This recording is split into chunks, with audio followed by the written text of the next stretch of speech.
Good afternoon, everyone. I'd like to call to order the Atlantic Striped Bass Management Board. First order of business, approval of agenda. Anybody have any changes to the agenda?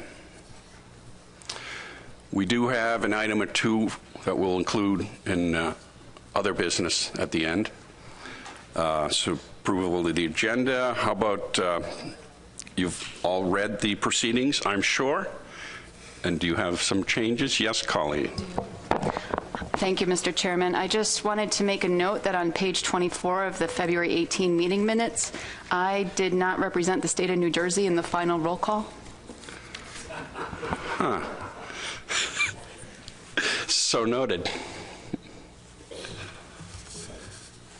Okay, at this time, there is an opportunity for public comment for items that are not on the agenda.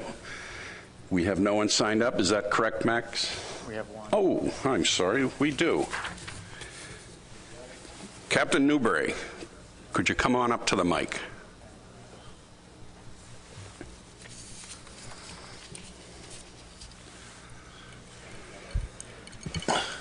Mr. Chairman, members of the committee, my name is Captain Robert Newberry. I'm chairman of Delmarva Fisheries Association. First of all, as a comment that I have, I would like to congratulate Mr. Russell Dawes as the new appointee from our governor of Maryland to sit on the ASMSC. It's good to have him on board. He's been here before, and I think he'll be good to work with. Number two, I would also like to thank this panel for the unanimous vote in the conservation equivalence that our Department of Natural Resources worked hard on that is now going through the process in Maryland. I'd like to thank you very much for that vote. It's going to be very helpful for what we're facing in Maryland, so I want to thank you very much for that. And also looking forward to possibly down the road of addressing it's kind of a touchy issue, but the accountability for the recreational fishery, not only in the bay, but coastwide for striped bass. And I thank you very much for taking the time and letting me speak. Thank you very much. Thank you, sir.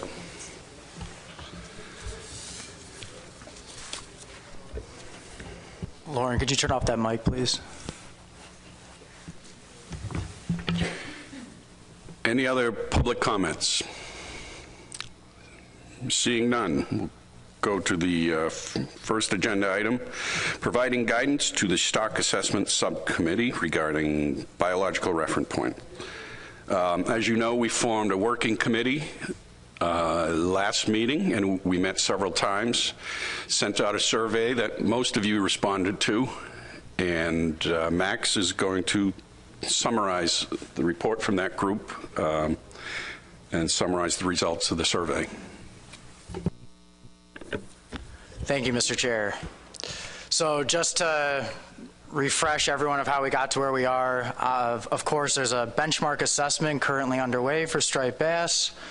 One of the terms of reference for that benchmark is to update or redefine biological reference points.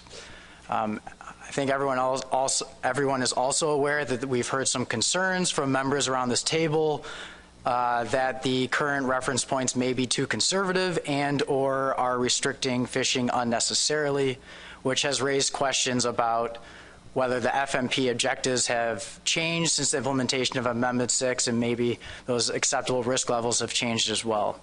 An example being the balance between preserving biomass versus allowing fishing, and determining that best balance is ultimately a board-level decision. So with all of that in mind, the technical committee and the stock assessment subcommittee came to the board in October of last year requesting some guidance regarding the plan objectives and the types of reference points that they should pursue in the upcoming benchmark.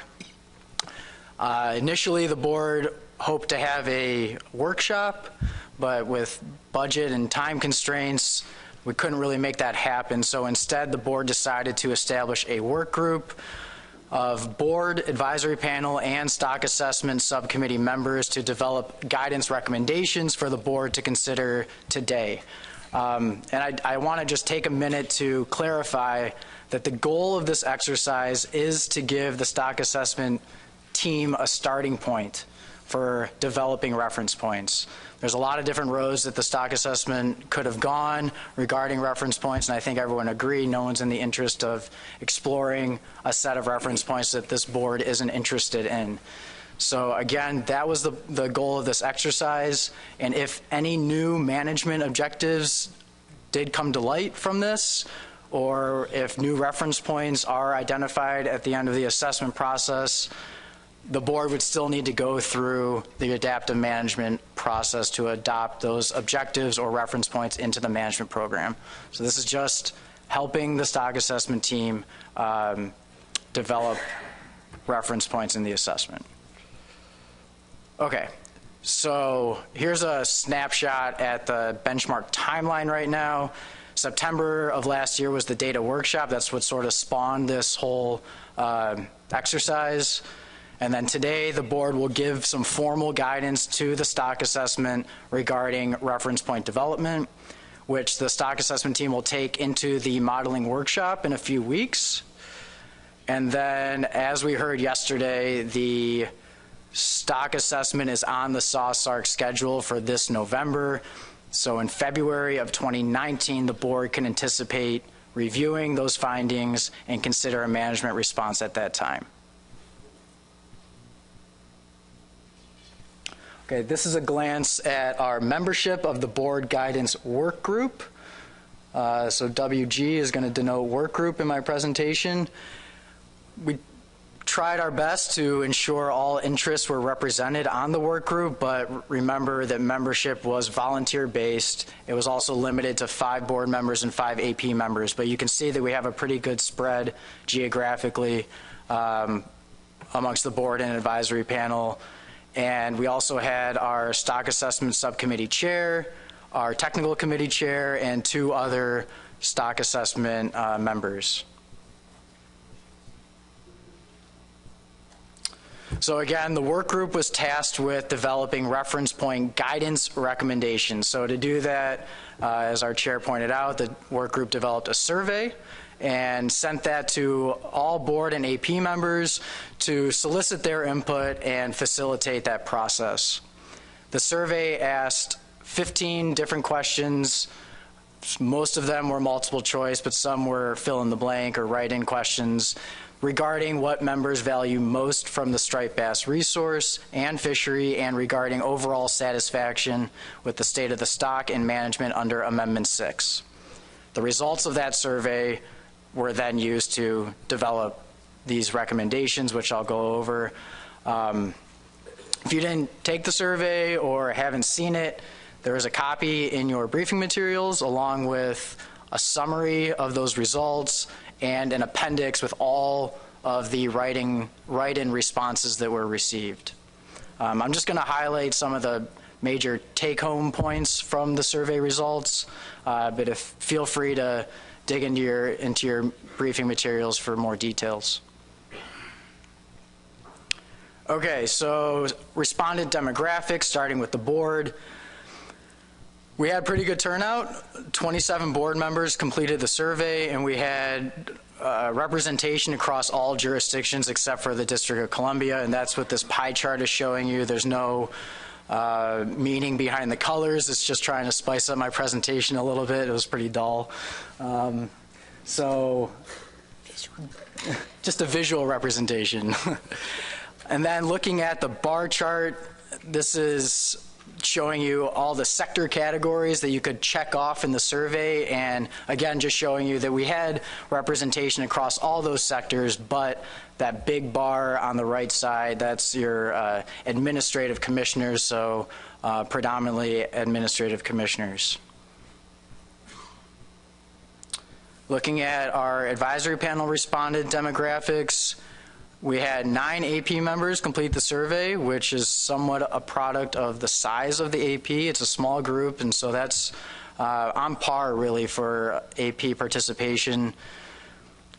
All sectors were represented, as you can see from the bar chart there, but the bigger bars, the top 2, are representing the recreational sector. So mostly recreational representation there. And then the pie chart showing you, again, the major fishing areas were represented from Chesapeake Bay, coastal Maryland, coastal Delaware, up Delaware Bay, Long Island Sound, all the way up and around Cape Cod, too. So a pretty good turnout. So, of course, the ultimate goal of this survey was to hone in on some commonalities across different regions and sectors and user groups.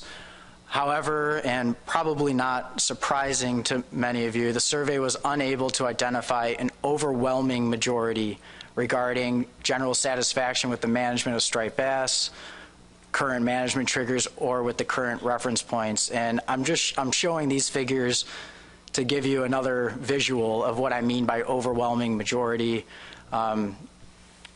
So these three figures ask the three primary questions in the survey. Left to right, the questions are you satisfied with the state of the stock and management? Question 2 was, are you satisfied with the current management triggers? And the right figure, question 3, are you satisfied with the striped bass reference points?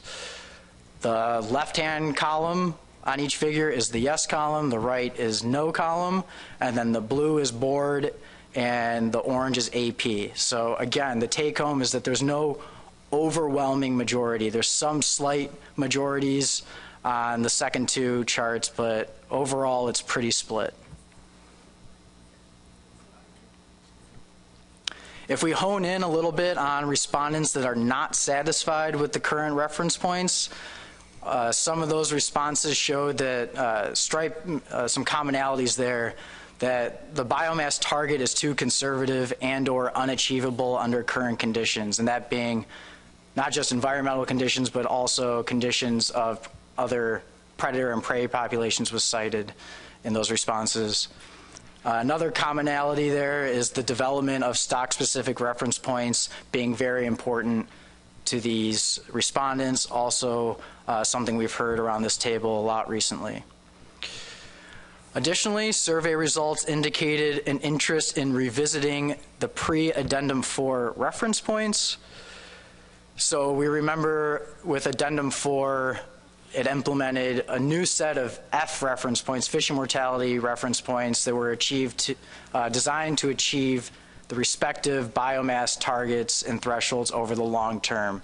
But in short, under Amendment 6, the F target and threshold were a bit higher, and it seems that that sort of situation was desirable among these respondents. And then my last bullet here is that there didn't appear to be a strong preference for the type of reference point, whether that be an empirical or historical based reference point or a model based reference point, as long as they met the management objectives.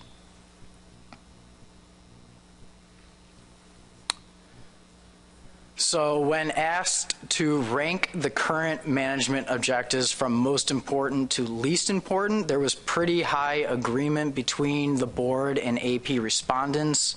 So what I'm showing you here is the management objectives as they appear in the management plan. There's 7 of them, and they're listed as such on the x-axis there. And then the higher the bar, the more important that objective was to the survey respondents. And so if you just click it again. So management objective number 2 stood out as the most important. That was to manage F to maintain an age structure that provides adequate spawning potential. No matter how you slice and dice the results, this stood out as the most important objective. Objectives, the second, third, and fourth most important kind of differed a little bit, but pretty in line with each other. And then if you click it one more time, the other commonality here is 5, 6, and 7. Those also stood out as the least important objectives, no matter how you group the respondents together. Okay, so same concept with the figure here. There was less agreement between the board and the advisory panel respondents when it came to ranking factors of a viable and quality fishery, although there was some overlap. So if you toggle once, This is showing you the advisory panel respondents. Their top 3 factors of a quality and viable fishery were pretty similar in nature. Broad age structure, high abundance of market-sized fish, high abundance of trophy-sized fish. So I guess the take-home there is a broad age structure and a lot of each age, right? Toggle it again. So the overlap between the board and the AP was that broad age structure factor, but they diverged with their second and third most important. High catch rates and stability and consistency in regulations ranked as important factors to the board respondents. Couple caveats to consider here. Low sample size, which I think is more of a product of the size of the board and the size of the advisory panel, but nonetheless, it's something to point out. So you didn't see any robust statistical analyses around these results. It's pretty much take it at face value. And also the work group brought this up a couple times that we try to get equal representation across all the different fishing sectors and user groups, but as far as our respondents, one sector in particular, the commercial sector, was really underrepresented in those responses. Okay, so moving on to work group recommendations. After reviewing all the results, having a couple conference calls, the work group recommends that the Stock Assessment Subcommittee develop a range of F and SSB reference points, sort of reflecting that there was no overwhelming majority, but at least we can give some expectation to the board by making this recommendation. So as part of this, we'd be tasking the stock assessment team to revisit current target and threshold definitions, so as they're defined in Addendum 4. Also revisiting the pre-Addendum 4 approach as they were under Amendment 6. Also, the stock assessment team should continue to strive for development of stock-specific reference points where possible. That, of course, stood out amongst the survey results, and we've heard that around the board table as well.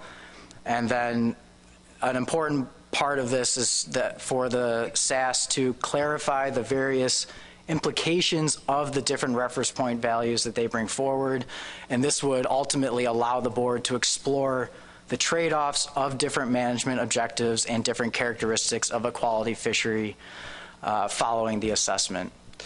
And Mr. Chair, if I could add one thing while I still have the floor. So the advisory panel also met via conference call to review the working group recommendations and the survey results. This was the AP's opportunity to develop its own recommendations if warranted. Based on discussion, it was also clear that there was no overwhelming majority. It seemed, depending on where you're fishing or what time of year you're fishing, you're seeing very different things on the water. Some AP members wanted to stay the course with management. Others felt regulations could be relaxed a little bit. But in the end, the advisory panel supports the work group's recommendations to explore a range of fishing mortality and spawning stock biomass reference points that would allow the board to explore trade-offs of different management objectives. That's the end of my presentation. I'll take any questions. Thank you, Mr. Chair. Thank you, Max. Any questions from the board members? Rob O'Reilly. Thanks, Mr. Chairman. Thank you, Max. And a question is, what exactly is the pre-addendum 4 alluding to? For example, the SSB target certainly way before 2014 and implementation of addendum 4 in 2015. There were many thoughts that you showed in one slide talking about, essentially the target being unreachable. That's my words there. But those thoughts went back quite a way before pre-addendum 4. And, the 1.25 times the 1995 SSB target was a cause of concern for several members of the board going back quite a bit. So when you say pre-addendum 4, how far back are you talking about? Thanks, Rob. So I think those comments were really in relation to the F reference points. So the 1995 value that you're referring to for biomass, that has been the biomass reference point for a while now.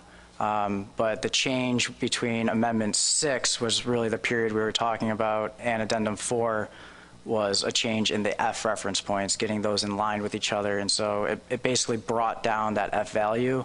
And I think those comments we were hearing is to have a higher F, and I guess my words, allowing a little more fishing to happen. Follow up, Rob. Thanks, Mr. Chair. So the slide we have up right now, and I'm going to agree with you, but at the same time, the slide we have up now talks about based on historic SSB, which I assume goes all the way back to 1995. SSB, I don't know, but you did have a comment up there, one of the slides, which talked about, and I'll paraphrase, dissatisfaction with the SSB reference point. And so I'm hoping that some others will also speak up about this, but I think that was definitely something that's been a concern for a number of years, not just the fishing mortality rate, but I mean, that's my perspective. Thank you. So that specific bullet is really getting at the concept of, and that's why it says and or F levels. It's not just talking about spawning stock biomass. It's the notion that there was a time period that most people would think was a good condition of the stock, and what happened under Amendment 6 is we took that biomass level, but perhaps looking at the F level instead and having our biomass reference points match that. That's what this is getting at. So it's looking at basically the definition of what it was under Amendment 6 versus what it is now. John. Thank you, Mr. Chairman. So this slide that's up there now, Max, recommend SAS develop a range of F and SSB alternatives. From a process perspective, how would that work? Would that range of alternatives be part of the stock assessment, and how would we go about making a decision on which alternative the board would prefer? I'm going to give that to Katie, our stock assessment leader. Thanks, Max.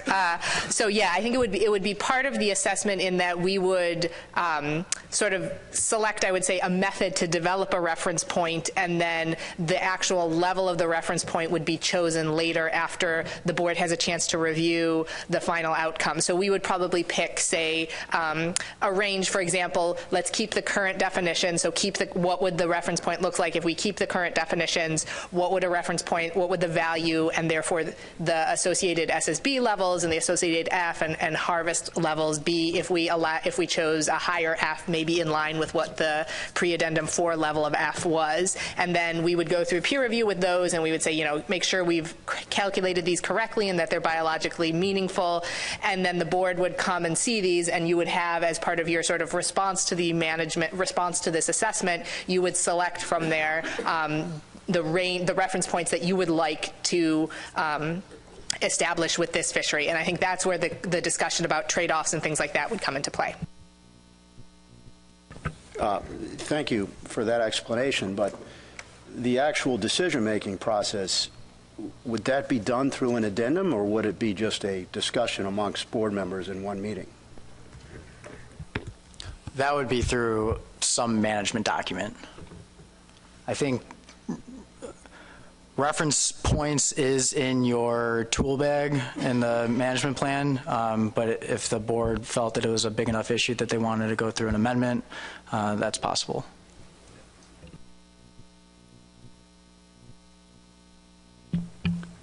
Doug.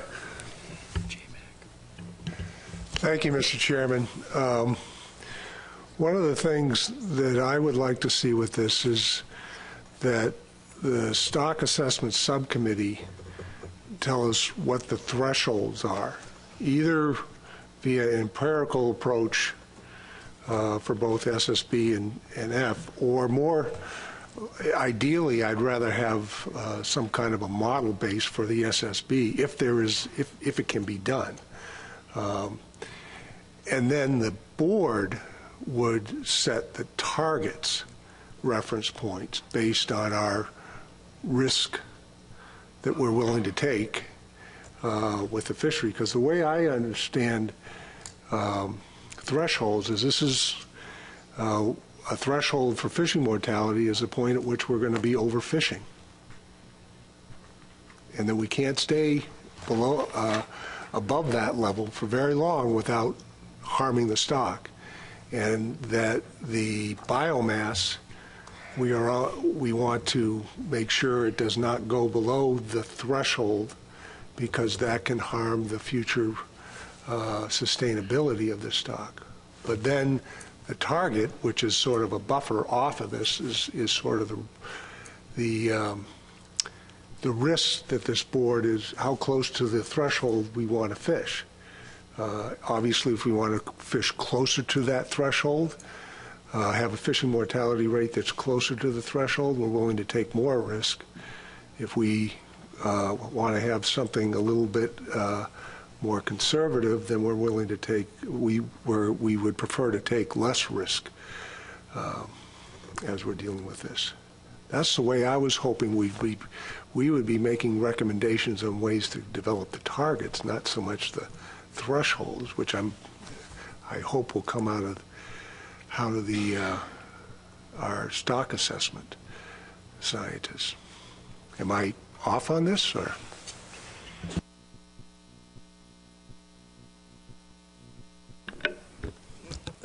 No, I don't think you're off. I think this recommended tasking is to explore primarily the threshold, right? But we have targets and thresholds in our plan, so that will be part of their exercise in the assessment.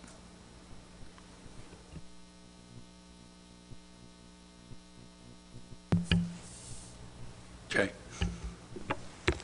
Yeah, thank you, Mr. Chair. I think I will start by supporting what Mr. Grout just said. Reading through, going through the survey and thinking through this, I think it's a mistake to develop reference points that are detached from the underlying model for all of the various reasons, all the interconnections, changing productivity, all sorts of reasons. So I think I'm being supportive of what Doug just said about not having external reference points. It should be integrated with the model, just as a general comment. But my question is, the stock-specific reference points, I think, sound cool. And I was just wondering are you guys developing, so I know there was a stock synthesis model in there which could accommodate some spatial information, and so my question is that where you would develop it, or are you doing standalone like statistical catch-at-age models for the different areas, or how would one develop stock-specific reference points? That's a good question. It's certainly something we're going to wrestle with at our next assessment meeting, but I think we are developing a statistical catch-at-age model that does have some spatial structure within it, so that it allows us to model sort of the Chesapeake Bay stock as a unit that also interacts then with the coastal fishery and in the bay fishery, as well as then sort of either one or two additional other stocks that also then interact in this sort of mixing zone of the coastal fishery. And so I think the goal if we were able to develop stock-specific reference points, it would be on the basis of a spatial model such as that, where we have some kind of ability to parse out what's happening at the Chesapeake Bay level and what's happening sort of with the other stocks. So I interpret that as you're working on something that's integrated. Yes. Cool. Thank you. Other questions? Mike. Thank you, Mr. Chairman. Max or Katie, can you just remind me, you mentioned term of reference number 5 and what that led to as far as coming up with the recommendations that this work group put together, but it's been a while since we mentioned an issue that we wanted to have explored having to do with the male and female ratio information. Can you just remind me to make, so I'm sure that that is still included in those terms as something that the Stock Assessment Subcommittee will be working on? Yes, it's still part of the terms of reference, although I think we softened it to if possible. So I think it is, and that is also something we'll be evaluating at our next modeling workshop, is whether the data are there to support, or to what level the data are available to support male and female information.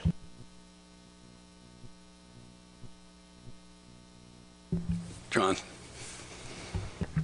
Thank you, Mr. Chairman. Max, you mentioned as part of the survey there were folks who were dissatisfied with the reference points because they did not believe that they were achievable given current productivity and the number of average to below average year classes we've experienced since 2003. But a few years ago we were over target, right? Am I misunderstanding that? The biomass target, I believe 2003-ish, 4-ish. That was the last time we were at or above the target.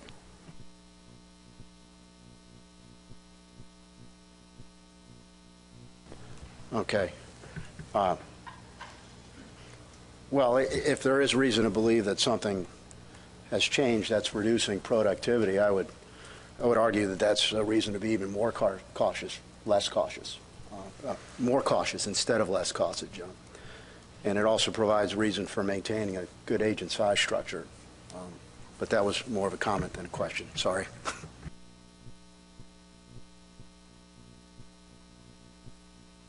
Jay.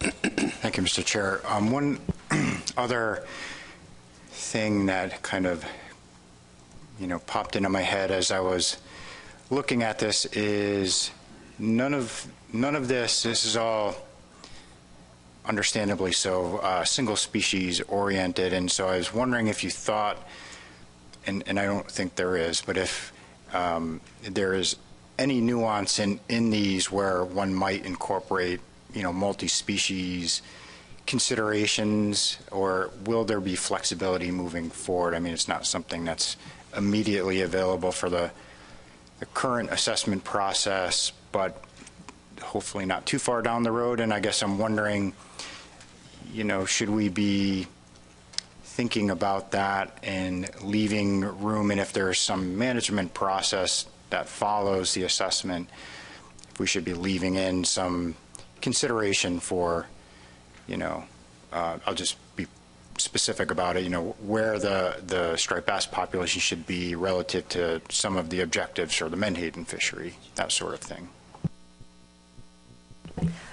So good question, and I think how we exactly word the final management document is certainly still a little up in the air, but I think part of the range of reference points that we could produce would essentially be, here's different levels of SSB and the F value that will achieve that level, and therefore here's the quota that comes out, and and here's the age structure that would be associated with that. How do you guys feel about that as a management board? But that does leave open, then the other question would be, then when we do have that multi-species model available, to say this is plug those sort of target and threshold values into that multi-species model and say, okay, under this level of striped bass, what is that going to do to the menhaden fishery, and what are the trade-offs there, so that we can evaluate sort of the trade-offs between allowing fishing and preserving biomass, not just for striped bass, but then also bringing that, when that multi-species model is ready for us to evaluate, bringing those different target and threshold striped bass levels into that model to also have information on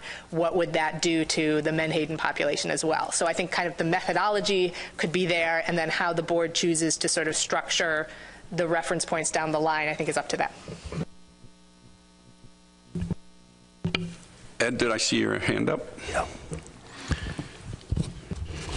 Yeah, thank you, Mr. Chairman. I just had a couple questions. First of all, I'm sure you all are actively exploring getting somebody from commercial on this committee. we always had somebody on the advisors committee who was pretty commercially oriented, sometimes 2 or 3. We do have commercial advisory panel members who are representing the commercial sector. Arnold Leo in the back of the room is one of them. And he was participating on our guidance work group. He also took the survey, but it's not, there's more recreational representation than there is commercial. And it's also reflecting of, the states appoint their advisory panel members. Well, Arnold's a great man. I think that's good representation, but it seems to me you ought to have a little bit more. And relative to the reference points, yes, the male-female thing is important, and I know you all are looking at that. And developing that more and making it official, I think, would be good for all of us. And also, if you could explore, when it comes to the nurseries, particularly the Chesapeake Bay, Potomac River, if you could get some more feel for everybody as to when those fish actually leave and go out into the ocean. We've all got our ideas on that, but it seems to me that could be defined a little bit better. Do you agree with that?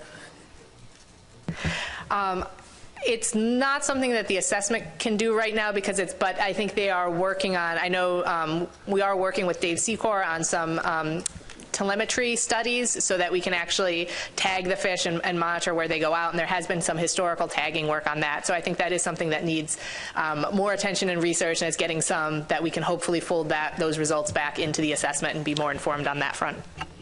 Yeah, we used to have, I remember Tom O'Connell, when he was here, he brought in some pictures of these huge schools of rockfish. But it seems like we could develop this a little bit more as to when they vacate. And relative to the comment somebody made about how we really don't yet understand the recreational fisheries. Of course, we've got MRIT, and that's data, and very important. But I think there's really something to that comment. And it would be nice if I've been around this a long time, and I don't understand the recreational fishery per se, as to just how strong it is, how economic it is. So I think somewhere along the line, past experience and whatever's been written could be reviewed, and that could be developed a little bit more. Because you hear that from a lot of people. So thank you very much, Mr. Chairman. They were the comments I wanted to make. Thank you. John. Thank you, Mr. Chairman. This is a question, not a comment, I promise. Max, in the briefing material, you mentioned the AP would have the opportunity to provide its own guidance at some point. Where in the process would that take place? So the AP did meet via conference call, and it was their opportunity to provide alternative recommendations if they so choose. After reviewing the results and after having some discussion, it turned out that they were in the same camp as the work group. So that happened. Of course, during any management response, they'll be part of that process as well. And thank you for all those comments. I think an awful lot of the discussion will be better and will be better informed when we see what we get back from the Stock Assessment Subcommittee. In that interest, and we need to formulate a charge to the Stock Assessment Subcommittee. I think, Mike, you have a motion? I do, Mr. Chairman.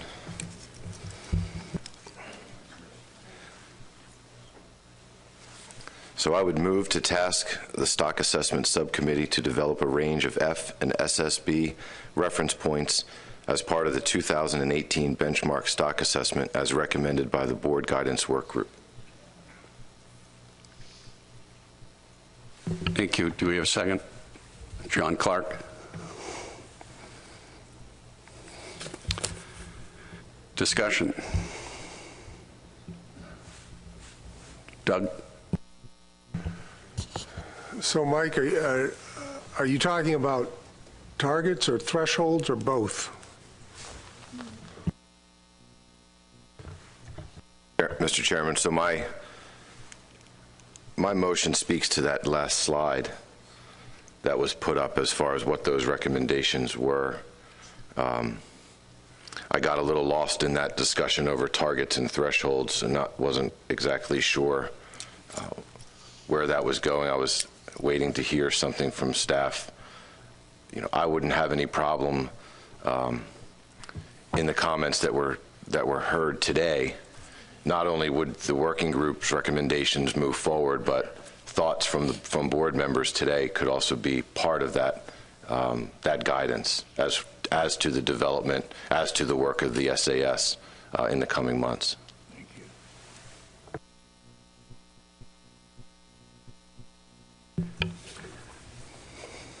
John. Thank you, Mr. Chairman. So I'll support the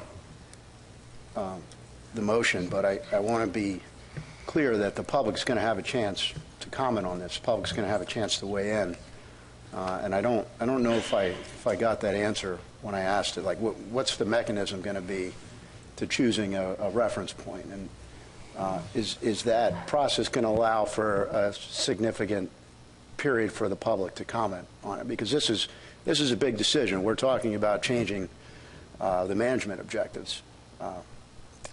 Theoretically, that were well established in Amendment 6 after years of debate and public comment.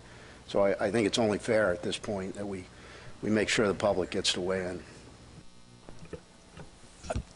Back to my first slide, this is really, I think we're getting a little bit into the weeds here. This is about giving the stock assessment team a starting point when it comes to developing reference points. When they're done with this assessment, it goes through peer review, you're going to have, the management board is going to have a suite of reference points that they can weigh the pros and cons and decide what goes out to public comment in a management document. So this is step one of 50. Just giving them, honing in on a range that they can work with and take away the guesswork from that stock assessment team so they can confidently explore a number of different reference points as tasked by the board. So, John, I see us having a very vigorous debate on the data that come out of that, and us having a recommendation, which will then go to perhaps an amendment, which will go to public hearing, et cetera. I'll just add, I mean, John, more directly to your question, there will be a public comment process to adopt any reference points, any new management objectives, or anything like that. This is not, we're not making changes to the management program, its objectives, regulations, reference points at all right now. That'll come later. One more follow-up. Thank you for that, but I'm still not sure whether or not that range is going to be part of that amendment process. I mean, are we going to pick one of those alternatives and then have status quo and the reference points and then have it go out to public, or is the public going to be able to weigh in on the range? I think it's important that they do weigh in on the range. That is a board decision. The reference points that go into that draft document is a board decision. Mike, then Richie. Yes, thank you, Mr. Chairman. So I'll just make one more point. As a member of the guidance working group, we took the survey, we developed the survey, board members took the survey and the AP, and I think it was our goal would have been to provide more focused guidance to the SAS. But given what we got back as part of the survey, I mean, it was clear that it was a split decision on most issues, and nothing really stood out as being what we would see as a more focused attempt at providing direction. So, in conclusion, which is what is referenced on the board right now, and which is how I formulated that motion, it's to provide for that range and that range of alternatives would be something in a future document that would allow. I'm just thinking back to Menhaden. We had a range of different ways for which we could manage Menhaden under reference points. So something similar to that, John, would be kind of how I would see it unfolding over the next year. Doug. Mr. Chairman, I'm going to try and refine this motion with a substitute motion. If that's... Can I hold that thought for Absolutely. a second and ask Katie, put you on the spot? When the SAS receives this, will they say, that's a darn good charge? Or are we got enough meat on the bones here? Yeah. I mean, I don't know if we're going to say that's a darn good charge, but I think that's, I think we can work with what has been presented here and the knowledge of kind of, we have the survey results, we have the working groups discussions, we have had the board discussions, so we kind of understand where we're coming from, and therefore I think this is more, as Mike was saying, I think the dream would have been like you guys came to a single conclusion and be like, yes, this is the set of reference points that we want, and that would minimize our work. But I think, hearing this discussion, we understand kind of what the board is looking for roughly. And so I think this will help us move forward in a efficient manner. And I think the other thing to say is, if we come back with a set of stuff that you guys absolutely hate everything on that page, we can have more of a back and forth, I think, on some of these numbers and on some of these values after the assessment is done. But I think this does give us enough a starting point to move forward with in a way that's going to be efficient and not slow down the assessment. Doug, I'm going to take Colleen first. I was just going to say that I can support the motion that Mike had put forward, and I appreciate the working group's recommendation to include remembering the Addendum 4 approach, because I think it's important to remember where we've come from, and I think it could help help put in context the new reference points that come out of this exercise. Thank you. Doug.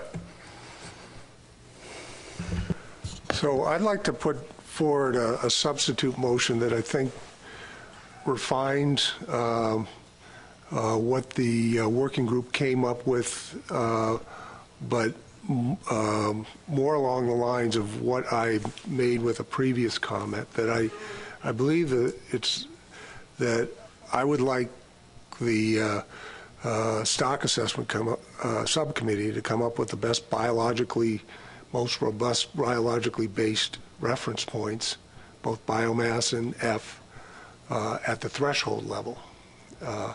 And then to develop a range of target-based reference points for the board to consider on this. So here's my motion. Okay, you ready? I should have described this beforehand. Okay, you ready? Move to substitute to task the stock assessment subcommittee to develop biologically based threshold reference points, in parentheses, F and biomass, to address the objectives of the FMP, that meet the objectives of the FMP, excuse me, not address,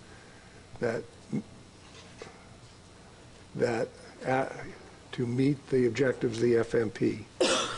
Furthermore, develop a range of target reference points, both biomass and F, that would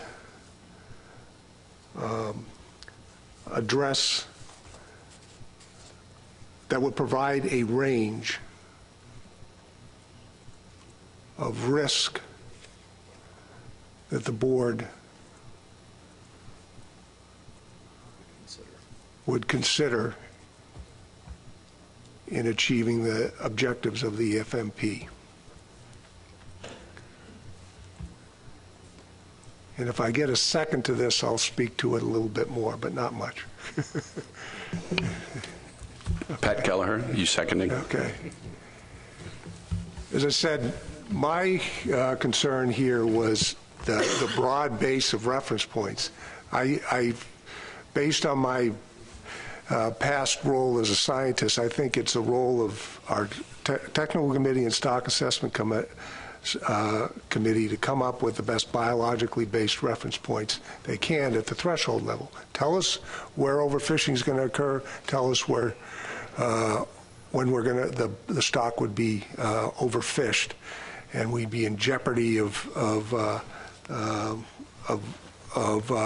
losing the existence of the stock, and that it is the board's role to develop what kind of risk, what kind of fishery they want to see, and develop your targets around those levels. And that could be a range. As we said, we have very different opinions here on what type of a fishery this board would like to have. And so that's where the debate would come at the policy level, is what the target levels are. Discussion. Rob. So I think the substitute motion adds a little something more than perhaps the original motion did. But one thing I notice is that when Max made his presentation, he really talked about 7 different items that we're looking at in the objectives of the FMP. So perhaps the word should be to consider the objectives of the FMP, because unlikely to meet all 7. And so that would be sort of a friendly suggestion amendment for Doug, but otherwise I do like the substitute motion.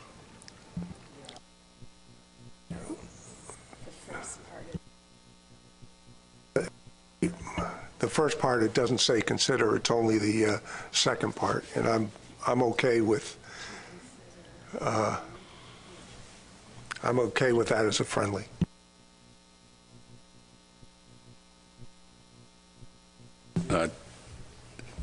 Jay? Thank you, Mr. Chair. I like the motion. I'll offer that the way I interpret the threshold aspect of the motion is you're talking about an internally derived based on the parameter estimation of the model. That's where that information will come from, and I'm supportive of that. I also like the bringing risk, a discussion on risk into this. I would offer that I think maybe as a subsequent motion we might want to get more specific there. That's our gig as the board. We determine the risk that we're willing to take. I know it's maybe there's a sequence to this. Maybe we don't have to do that today. We can follow up with that. But I guess I just wanted to state for the record that the continuum in the range of risk is infinite. So I think we need to get a little more specific with that and give them some specific guidance there at some point. Thanks. Mike. Thank you, Mr. Chairman. If this motion were to pass and substitute for the original, the concern that I have is that we lose all of the guidance from the guidance work group regarding the points that Max summarized for us in his presentation. Things like stock-specific reference points gets lost. It's no longer part of that recommendation for moving forward. To me, we lose the suggestion by the work group members that we take a look at pre-addendum 4 reference points and perhaps reset some of the words that we were using on the call. We're kind of resetting the reference points prior to addendum 4. All of that, to me, if this is a substitute, we lose all of that guidance from the work group that met and worked over the last 6 months to provide these recommendations. So I don't have a problem in developing something as to what Mr. Grout and Mr. Kelleher have put up here, but not in lieu of all of the other guidance. That's where I'm struggling right now in the loss of the other elements to what we were all hoping as part of that guidance work group that the SAS was going to continue to work on. I'll leave it at that. Thank you. Good point. I got John and Rob, but Doug, you want to address that?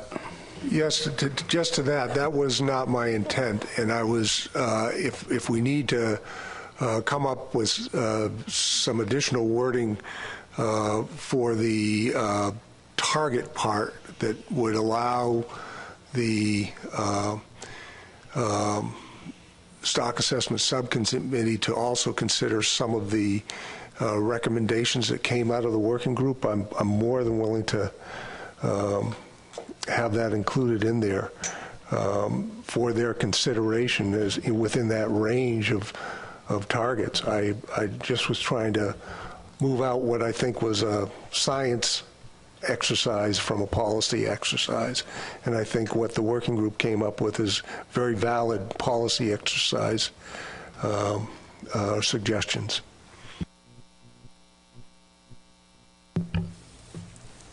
John? Okay, Rob? So I offered a friendly amendment, but it got skewed a little bit, so I'd like to go back to substitute motion and tell you what I had in mind. Originally, it said to meet the objectives, period. It didn't say to consider meeting. Now to say to consider meeting seems like avoidance to me.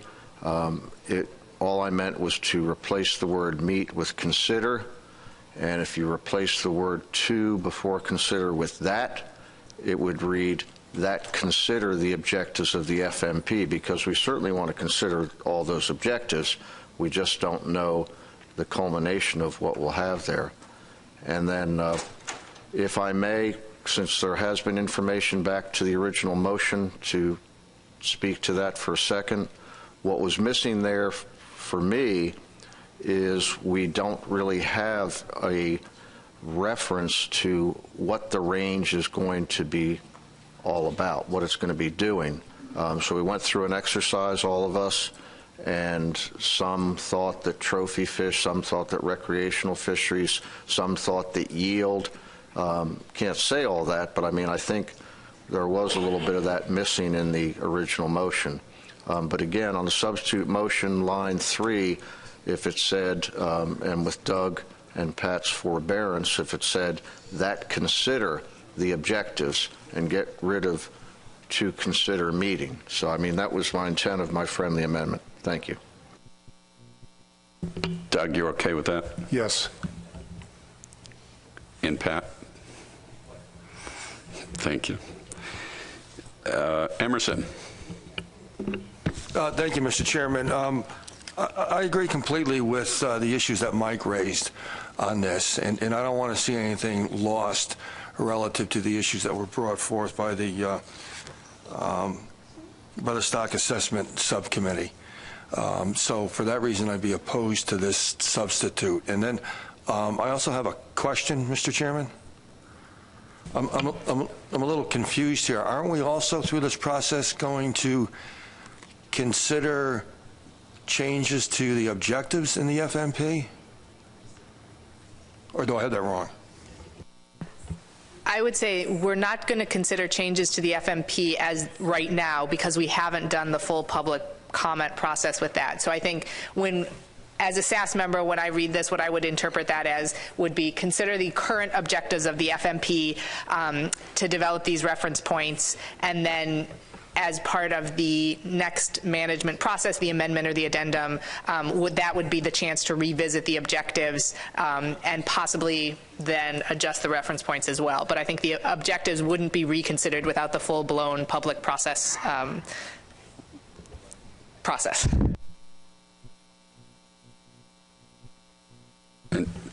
Jay? Yeah, just so I appreciated Mr. Luisi's comments before. I guess I don't necessarily agree that I think the spatial discussion, I think that can be accommodated here. It's just that the threshold reference points would be, in that case, they'd be generated on a sub-stock level. So I think you're right on the second one might have gotten lost, but I don't feel like the spatial discussion has gotten lost with the substitute motion. I think whether it's a coast-wide stock or split up into subunits. I think in either case you could, retrofit this motion to accommodate either of those. John.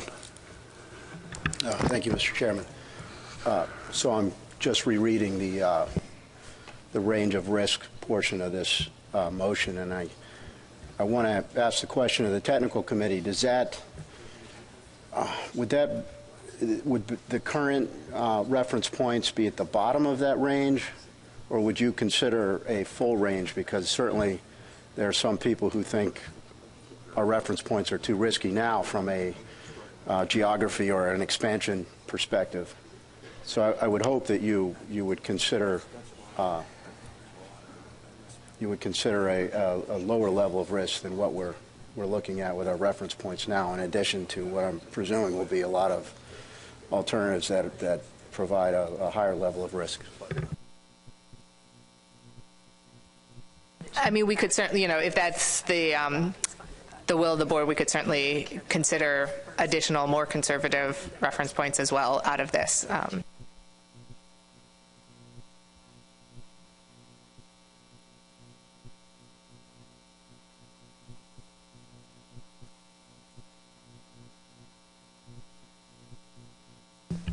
Okay. Adam. I read the substitute as, or I interpret the substitute as asking the SAS to give us back one threshold F in biomass and a range of target F in biomass. That's how I read the substitute. Am I interpreting that correctly? Doug. It's a range of F and a range of biomass thresholds and a range.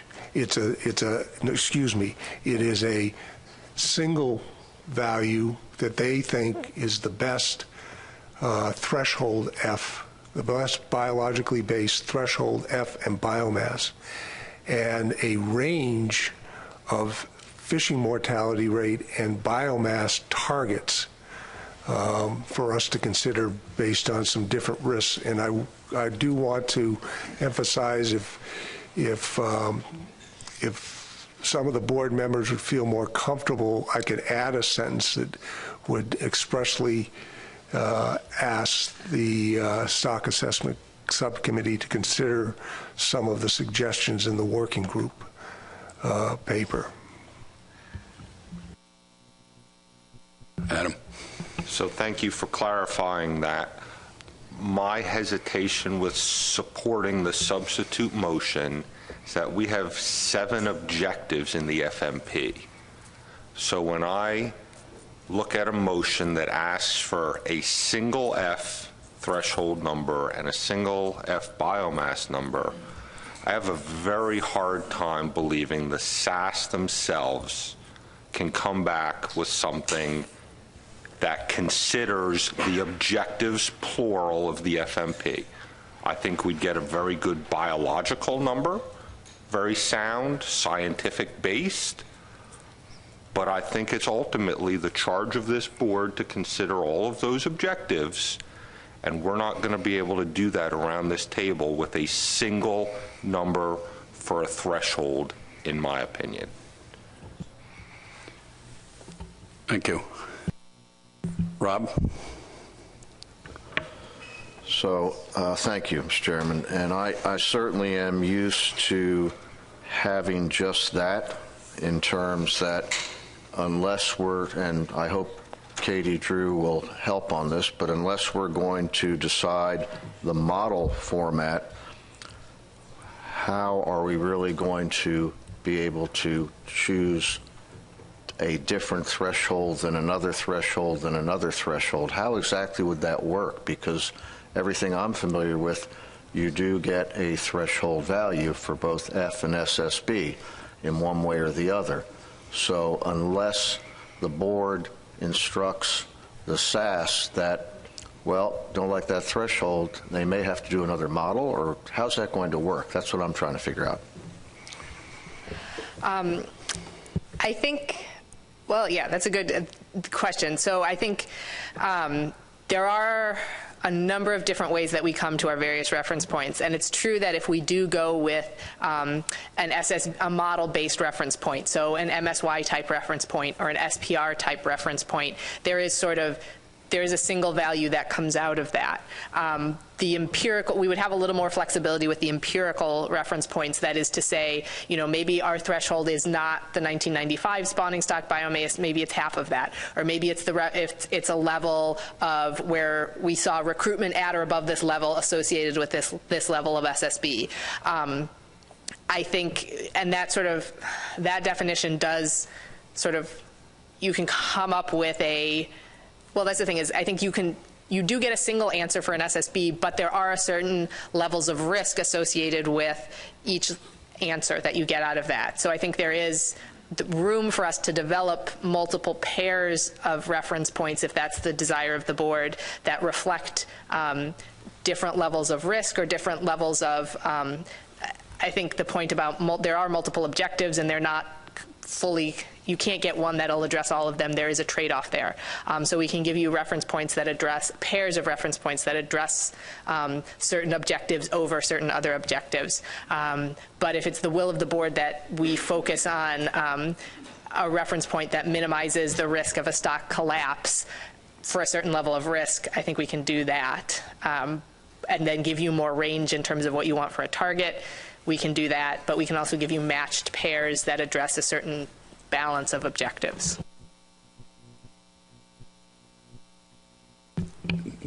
Doug, you have something so profound to say that it's going to solve our dilemma. No, other than clarify that I think Adam and I have a difference of opinion, that I do think we should allow the Stock Assessment Committee to come up with the best biologically based threshold reference points. And yes, there are multiple objectives, but I think clearly when you're talking about biologically based threshold reference points, you're talking about maintaining the stock. You're talking about a certain subset of the references, the objectives. And with the policy, the target, I think that's where we consider all the objectives.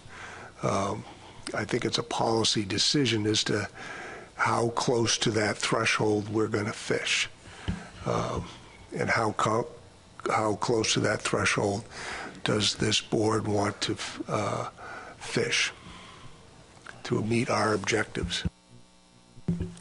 Emerson? Thank you, Mr. Chairman. Based on what I just heard Katie say, I would think that the output from the original motion would also include whatever the output might be from the substitute motion. So I think with the original motion, we'll get what we're looking for in the substitute plus more. So that's another reason why I would not support the substitute, but would support the original motion.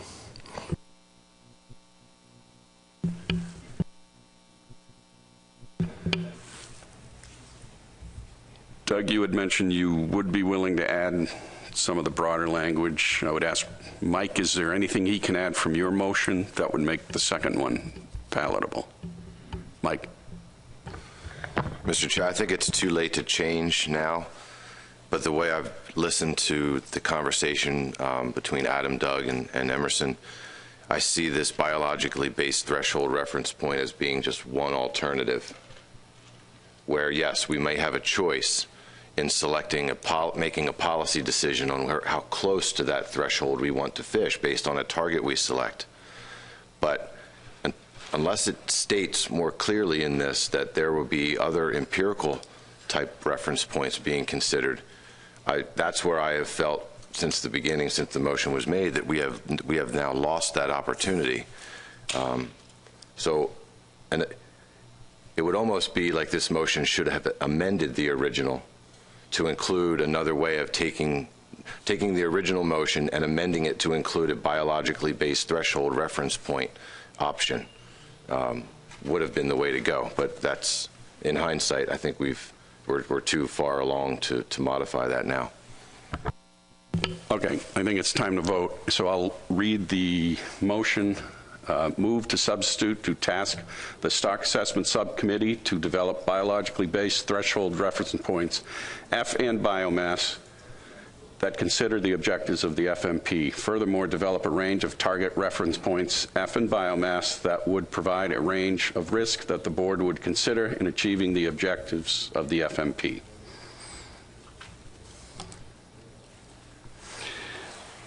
Do we need to caucus? We need to caucus for 1 minute.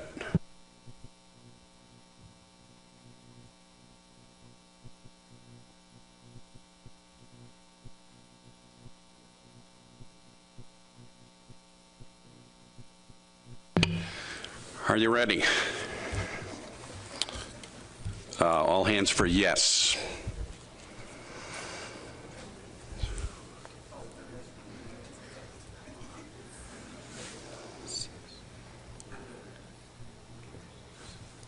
Noes?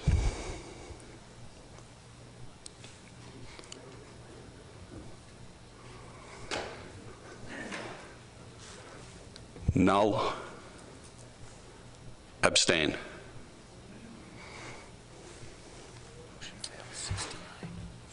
Motion fails 6-9. We now move to the original motion. Yes votes on the, Mike. Thank you, Mr. Chairman. I think it's important that, that all just disappeared, didn't it? There we go. I think it's important as a consideration, and the only reason we voted against it was because it limited us in what came out of the working group. So with that said, I would like to see something develop as it was mentioned here based on the biologically based threshold reference points and a range of targets. So I would move to amend to include just that as an option for the as a tasking for to the SAS, to include a biologically based reference point range. How was it worded up there before? Move to amend to include a biologically based threshold reference points that consider the objectives of the FMP, and furthermore develop a range of target reference points that would provide a range of the risk of that the board would consider in achieving the objectives of the FMP. And I think by amending that, then we are, as to Emerson Hasbrook's comment, we're including all of the work of the subcommittee and this new tasking on biologically based reference points. And I'll leave it at that. Thank you. Is that a second, Doug? Second by Doug Grout. Discussion. Richie. Question for Katie. Does this create a lot more work? I mean, is this something that's doable, or? I mean, I would say, number one, I think all of the reference points that we would put forward would have a basis in the biology of the species, regardless of whether you're talking about a model-based or an empirically based. It would all be based on the biology of the species. I think my one hesitation with the idea of the threshold is that there is an assumption about risk levels when you're developing that threshold. And so to task us to come up with a single threshold would be to require us to come to consensus on the appropriate level of risk when you're developing that biological threshold. If we, even if we use a model based, like an SPR or an MSY based reference point, there is a certain amount of risk implicit in that. And so I think if we have the ability to provide paired targets, then that gives us the ability to paired target and threshold values. That gives us the ability to sort of dodge the risk question and put that more to the board in terms of the threshold, and explicitly lay out, this is the biological consequences of this target and threshold, this is the biological risk level with this target and threshold, whereas a single threshold would sort of require us to come to consensus. And I can't say right now how difficult that would be for that.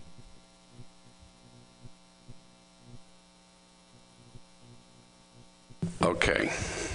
We have a motion and a second to amend the first motion. If this passes, we will simply lift that language and add it to the end of the original motion. Is everyone clear on that? So I need to read this into the record. Move to amend to add and develop biologically based threshold reference points F and biomass that consider the objectives of the FMP. Furthermore, develop a range of target reference points F and biomass that would provide a range of risk that the board would consider in achieving the objectives of the FMP. Adam. So I appreciate the collegial effort here around the table to try to satisfy as many people as possible. And for those who sat through lunch with me would understand where that comment came from. But I have a question about what we're achieving. Our SAS is not a contractor we're hiring off the street that we don't know what to expect, that we have to give very explicit instructions that I expect my 2x4 walls to be straight and plumb and level. Part of the working group document said the SAS should continue to strive for development of stock-specific reference points where possible, which I think encompasses that biology element here. So I don't know what additional we're getting out of this. If there's specific direction that says you're going to get more by adding this, I'm all for it. I just don't know what that extra is that we're getting here other than a lot of words.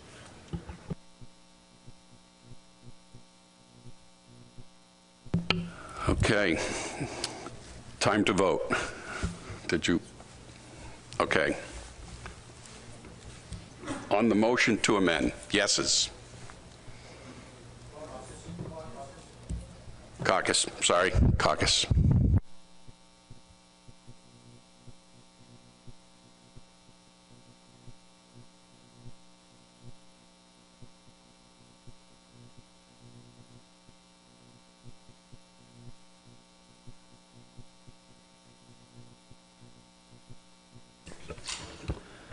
So I just want to make a comment to the board. I'm confused a little bit because if this passes, what I read is that we now have two pieces to the motion that would, one is to put forward multiple sets of reference points, thresholds, and targets, and another part of the motion that says one threshold and multiple targets. So I think it creates some confusion to the stock assessment team, and I'm just throwing that out there.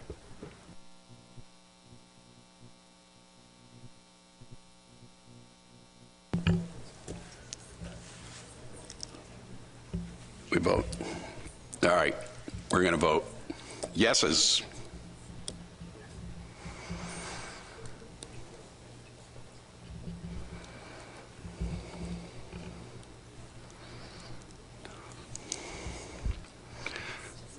Noes.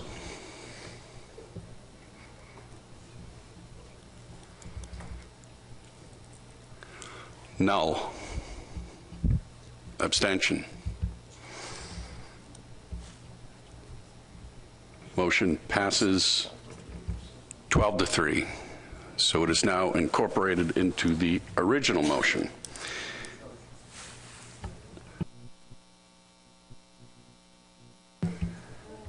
Can you take a picture of that or something? No, we have to, Jess is going to fix it to amend the motion, and then she's going to put the amended motion up on the board so that we can read it. Just give her a moment to combine. You don't have to reread it.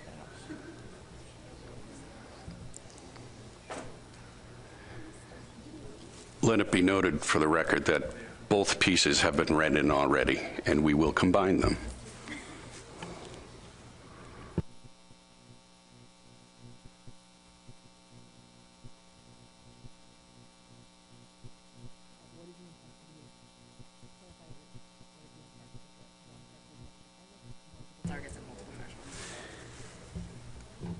Okay, the stock assessment subcommittee has a question of the objective of this.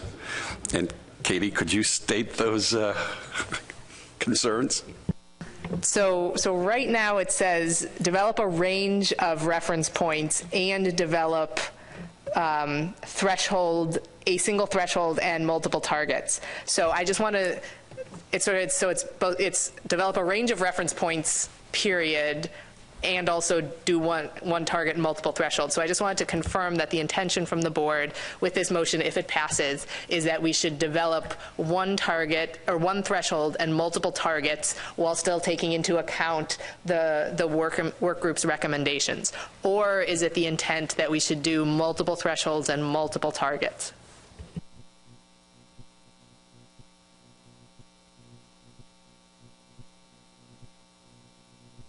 That would be stunned silence. Emerson? Thank you, Mr. Chairman. If you're looking for a response to Katie's question, my response would be the latter of the suggestions that she made, where we're looking for multiple thresholds and multiple targets. That's my opinion. That's where I wanted to go originally. And I would interpret it that way also, but also further saying, and one of those multiple will be biologically based. Do we have consensus on that? Yes. Do we need? Okay, thank you. What do we need to do? Do you need to caucus? We need to vote on this. I see no caucuses needed. So, all in favor, raise your hand.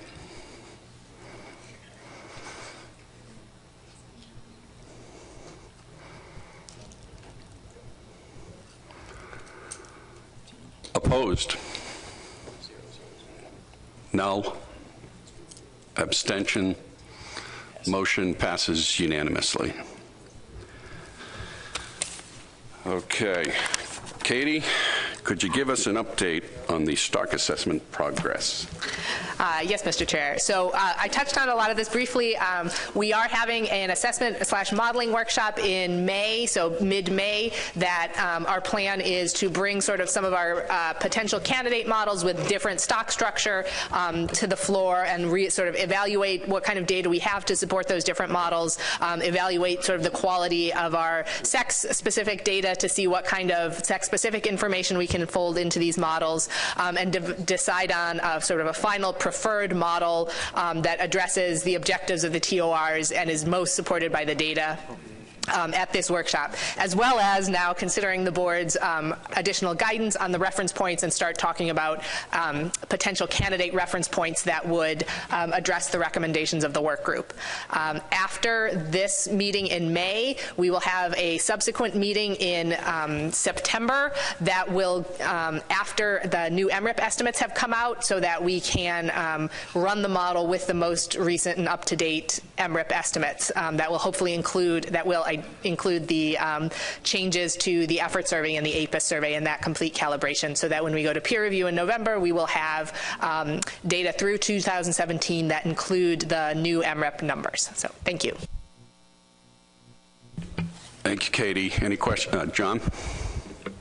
Yeah, maybe this should have come up earlier when the stock-specific modeling came up, Mr. Chair, but Katie, can you just once again go over how these stock-specific parts of the model are going to work in the overall whole? Because we're hearing, of course, we're very much in favor of getting Delaware-specific reference points, but I think the thinking was when that was requested, it was going to be the way it was under Amendment 5, where we almost had a specific set of reference points that just covered the Bay there. We've been hearing from our members on the stock assessment team that there's a lack of data to really develop a model for that. But I'm just curious as to whether we'd be looking at, as it was in the past, where we'd be looking at these specific stocks almost as independent units, or are they all just part of a whole, and therefore anything that was more, like if more was given to a single stock, it would take away from the coastal whole, or how the whole thing will work? That's a good question, and that's certainly something we're going to talk about at the modeling workshop. I think right now, and certainly the issue with the Delaware Bay data is something we're going to have to really hammer out at the May workshop. Right now, the model that we're sort of putting forward as our sort of preferred structure anyway is the ability to have within a single model multiple stocks, so that we recognize that, you know, Chesapeake Bay is a producer area and it has its own fisheries that are fishing on its fish, but then those fish move out to the coast where they're fished on by a different fleet. And in that coast is also mixed in fish from other producer areas. And so I think the model is going to try to sort of manage those dynamics separately so that we can say, okay, the size of the Chesapeake Bay stock is this, the size of either the Delaware Bay stock or the size of the alternate other stock, which would include some of the Hudson River as well. The size of that other stock is this, and so therefore, you know, if we fish at this level on the Chesapeake Bay, you could take this much quota in the bay and this much in the ocean. And I think the intention is to recognize that there is sort of a mixed zone where you have to control the fishery, the fishing mortality, recognizing that it's made up of multiple stocks, but that there are separate fisheries that can have a different level of F that is going to impact the total stock, but is also taken directly at a different time. So in terms of how that is then folds into management, I think there is still going to be a trade-off at the board level to say, you know, you could say all of the fishing mortality on the stock happens in the bay and there's no ocean fishery, or all of the fishing mortality happens in the ocean and there's no fishing mortality. But ideally, there is going to be obviously something in the middle where the bay is allowed to take this much out of the bay and the ocean is allowed to take this much out of the bay stock. And so that kind of question, I think, is definitely going to be a management question that the board is going to have to sort of figure out with some of the information that we can provide you. So we can say this is the effect of allowing this much fishing pressure in the ocean and this much in the bay, whether that bay is Delaware Bay or the Chesapeake Bay or things like that. But then also, you know, this is the effect of having this much fishing pressure in the bay under these size regulations and things like that. But it is going to recognize that even though these are separate stocks, they are mixing together, and there is a mixed ocean fishery that needs to be accounted for in the mortality process. I don't know if that helps or not, but... Just to follow up on that, then, taking the situation that we have where we don't have the complete data, I assume this is the stock assessment subcommittee has been discussing this quite a bit. Is the committee planning to move ahead with these stock-specific models, or only if there is enough data to do so, and how will that be addressed for the future of the assessment? We are planning to, at this modeling workshop is really where we're going to review. I think the issue is, with the Delaware Bay in particular, the issue is the length of the time series, so that we are able to parse out, you know, this amount of Delaware and New Jersey catch happened in the bay, and this is the age structure of that catch, and this amount of Delaware and New Jersey catch happened in the ocean, and this is the age structure of that catch. We can do that back to maybe 2000, but before that, there really isn't enough commercial and MREP sampling that happened in the bay specifically versus, or you know, for fish that were caught in the bay versus fish that were caught on the coast. And so kind of going back in time is really the issue. So I think one of the things we're going to be talking about is do we go with sort of a two-stock model where you have the Chesapeake Bay is a stock within that model, and then you have sort of a other mixed stock, which would be the Hudson River and the Delaware Bay, sort of as a single stock complex that's also contributing to the overall coastal catch? Or would we sort of would we model the Delaware Bay and only start fitting to the data when it becomes available, is something we're also going to talk about. So I think those are kind of the two questions we have to deal with, is are we going to go with a two-stock model, or are we going to go with a three-stock model, essentially? Okay. Seeing no other questions, we'll move to other business. We have a couple of quick items presented by Derek Orner. Thank you, Mr. Chairman. A couple items that have come up recently with NOAA Fisheries I want to bring to the board just to get some initial reaction. Mana Fish Farm has recently submitted a permit application to the U.S. Army Corps of Engineers for some proposed offshore aquaculture off of Long Island in New York. looking at finfish, shellfish, and macroalgae, but in particular steelhead trout and striped bass. This is something that was brought up to the state directors probably about 2 years ago in a preliminary form.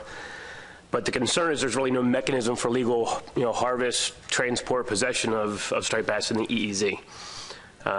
MAN has recently submitted a letter to the agency, requesting our support in modifying the regulations. In response to the letter, we're working with our Office of Aquaculture and committed to identifying a number of potential options for moving forward with potentially allowing farming in federal waters. So bringing it up here to the to the board just to kind of start the discussion, get some initial feedback. Obviously, in preparing any changes in the regulations in the EEZ, we need to bring it before the board, the councils, and the states. We've identified a couple different options that we'd just like to get a little bit of feedback on, and whether we bring it for further discussion later on. We could initiate some regulatory revisions to clarify the prohibition of fishing in the EEZ, and that it does not apply to cultured fish. It only applies to wild stocks. We could provide some guidance to Man Fish Farm and maybe moving forward with an exempted fishing permit as a pilot or a feasibility study, maybe for an 18-month or 2-year window. It could be based on the recommendations or feedback from the group that there's no action to be taken at all. In addition, if you've read the 2018 omnibus language that recently provided our funding, we are directed, or the agency is directed, to look at or review the federal moratorium for striped bass at the conclusion of the benchmark stock assessment that we've just been talking about. So I guess at that point, I can stop with that brief intro. I don't want to take a whole lot of time and drag on, but just to get some initial reaction or feedback from the board on aquaculture in the EEZ, specifically for striped bass. Feedback, Pat? Thank you, Mr. Chairman. I'm not sure, Derek, if there's even if the agencies have even finalized a process by which you would determine site locations. Have you? I mean, from a leasing standpoint, and then the second question I have is genetic strains. We've learned a tremendous amount in the hatchery world about genetic strains and genetic interactions with wild stocks from domesticated stocks, and has that been thought through clearly, so we would understand that if there was a large escape, that it's not going to be detrimental to the wild stock? I don't have answers specifically to the questions. I know the location they're talking about is some leased property about 8 miles off the coast of Long Island. David. Thank you, Senator Waters, New Hampshire. I'm familiar with aquaculture operations on our waters, but I just wanted to know what kind of discussion, kind of following on what Pat was asking about any potential disease or pollution issues as it might affect the wild stock.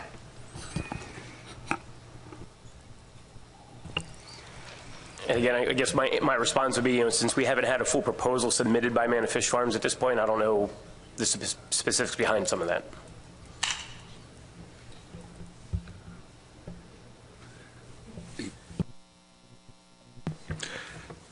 It was interesting, about a year and a half ago, a fish farmer from California who's actually raising striped bass from 5 genetic pools down in Mexico asked if he could import it into New Jersey to basically, because we don't allow for the sale, and our legislation said, of anything except hybrid striped bass that are documented.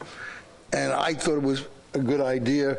Of course, the comments I got was overwhelmingly objection to anything to do with farm-raised striped bass. And they were worried that, well, this is in Mexico, so there's no plan of interfering with the genetic pool, but there were just so many concerns of law enforcement and everything else to be bringing it in, they didn't want to deal with it. As I said, over my objections. So I don't see large support. There's a lot of reasons we kept the EEZ closed, and the genetic pool, I have real concerns about this. I don't think you're going to find any support, especially in the recreational community. First of all, they've been opposed to doing any kind of agriculture in the EEZ because they're worried about disease and they worry about the the clouding of efforts. So anyway, that's the feelings you're going to get from New Jersey on that. Thank you, Tom. Richie. Thank you, Mr. Chairman. What are the next steps in this process, and will the commission be involved as this unfolds? I can take a shot at that. Yes, very easily on the second part of your question, the commission would be involved. We're bringing in now is very preliminary, stages of it, and we would want a recommendation from the commission as we go through with any modifications to the regulatory language, whether it's an EFP, exempted fishing permit, or what it may be. A potential recommendation, since we don't have a proposal in hand from the group, would be to perhaps invite May Fish Farm to an upcoming board meeting in possibly August, and give them a 10-15 minute window on the agenda to present what their business plan would be. Okay, Roy? Just quickly wanted to remind the board that this commission worked on a document back in the late 1980s on stocking guidelines that dealt with genetic mixing, disease control, and that kind of thing. So that guidance probably would still have relevance today with regard to an ocean aquaculture situation where the likelihood of escapement is fairly high, or at least greater than zero. Thank you. Thank you. We will be running into the herring board shortly, so we need to move it along. Doug? Just a quick comment. One of your questions was they were potentially would like to change the regulations in the EEZ. I would suggest that we not do a wholesale change of it, but if there is a chance that this is going to be permitted, that any striped bass that are going to come out and be sold from this need to be tagged at the pens so they can be uniquely identified as aquaculture from those before they go into the market. And that way you might be able to have some modification to, depending on where they came in, the size limit restrictions in New York may be different than Chesapeake Bay, but make sure they can be tagged at the pen. Thanks, Doug. Mike? Thank you, Mr. Chairman. So, Derek, this issue was raised at a recent meeting of the Mid-Atlantic Council, and there was a great deal of concern offered by members of the council and of the public. We were in Montauk, New York, so there was even a higher level of interest, given that this application is for the area offshore in the EEZ off of Long Island. So I guess to your point about providing the board and perhaps even the council some further, information, I think we would all benefit from a presentation or just more information about the details of what this application would have in it and how it would be carried out. I think so. Your suggestion about following back up with the board, I think, is a good one. Tom, then Emerson, you can give us the final word. I think a quick question I have is, I think red drum is the only one that's also not allowed to be harvested in the EEZ. And if we're going to look at one, we should look at the other and see how both of them will be handled. If I'm not mistaken, I think red drum is the other species that's handled like striped bass. Emerson. Thank you, Mr. Chairman. Just a couple of quick things. I'm wondering if perhaps the council might share with the striped bass board the comments that were raised at the recent council meeting that Mike had mentioned. And the other is there any place in the United States where we allow an aquaculture enterprise to take place for a species that's prohibited in the EEZ? Anywhere?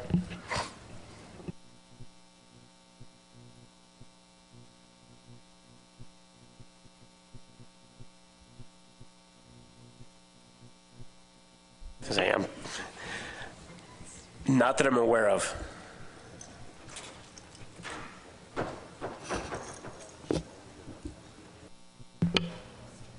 Okay, I lied. John, you're from New York. You get to have the final word. Okay. I have a lot of questions, but I'm just going to ask the basic ones.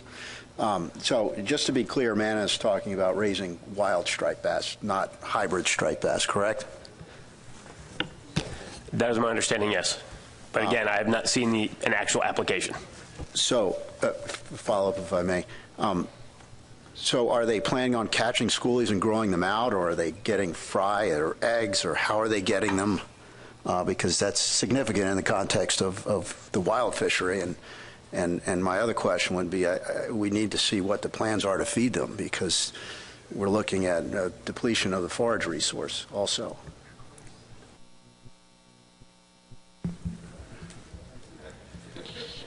You're the final word, Adam. And make a motion to adjourn right at the end.